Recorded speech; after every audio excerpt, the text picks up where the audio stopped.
वज़ीर आज़म शहबाज शरीफ की ज़ेर सदारत वफाकी काबीना का इजलास आज होगा। मुआशी और सियासी सूरत हाल पर तबादला ख्याल किया जाएगा। अहम फैसले किए जाने का इम्कान। वज़ीर आज़म हाउस की जगह किसी और जगह को कैंप ऑफिस डिक्लेयर करने की खबरें बेबुनियाद हैं। पुलिस फोर्स और इंतजामी अमले की किसी भी जगह तैनाती की खबरों में सदाकत नहीं। वज़ीर इत्तलाफ मरियम औरंगज़ेब का बयान।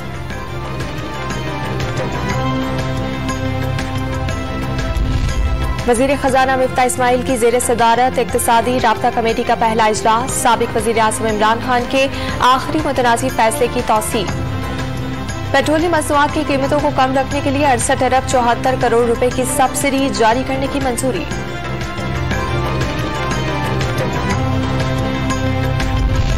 IMF से मुज़ाकरात आज से शुरू होंगे। गवर्नर स्टेट बैंक रजा बाकर वाशिंगटन पहुंच गए। वफाकी वज़ीर खजाना मिफ्ता इस्माइल ऑनलाइन शरीक होंगे।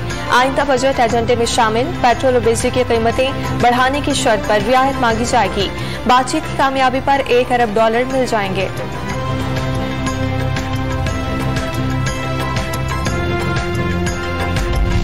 जमीयत उलमा इस्लाम के जाहिद अकरम दुरानी कौमी असम्बली के बिला मुकाबला डिप्टी स्पीकर मुंतखब आज ओहदे का हलफ उठाएंगे। कल मुकर्ररा वक्त दोपहर 12 बजे तक जाहिद अकरम दुरानी के अलावा किसी उम्मीदवार ने कागजात जमा नहीं कराए। बिलावल भुट्टो लंदन रवाना हो गए। साबिक वज़ीर आज़म नवाज शरीफ से अहम उमूर पर तबादला ख्याल करेंगे। सदर मुमलिकत और चेयरमैन सेनेट के ओहदों पर डेडलॉक। फार्मूले के तहत आईनी ओहदे पीपल्स पार्टी को मिलना थे।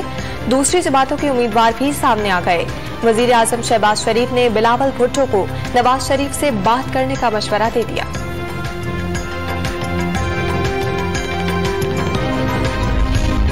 MKM पाकिस्तान के रुकने कौमी असम्बली इकबाल मोहम्मद अली खान कराची में तवील अलानत के बायस इंतकाल कर गए।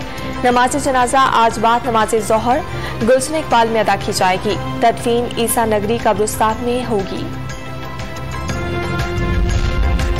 और मुल्क भर में कोरोना ने मजीद 4 जिंदगियां निगलनी। 24 घंटे में 215 नए केसेस रिपोर्ट। मुस्बत केसेस की शरह 0.3 रही।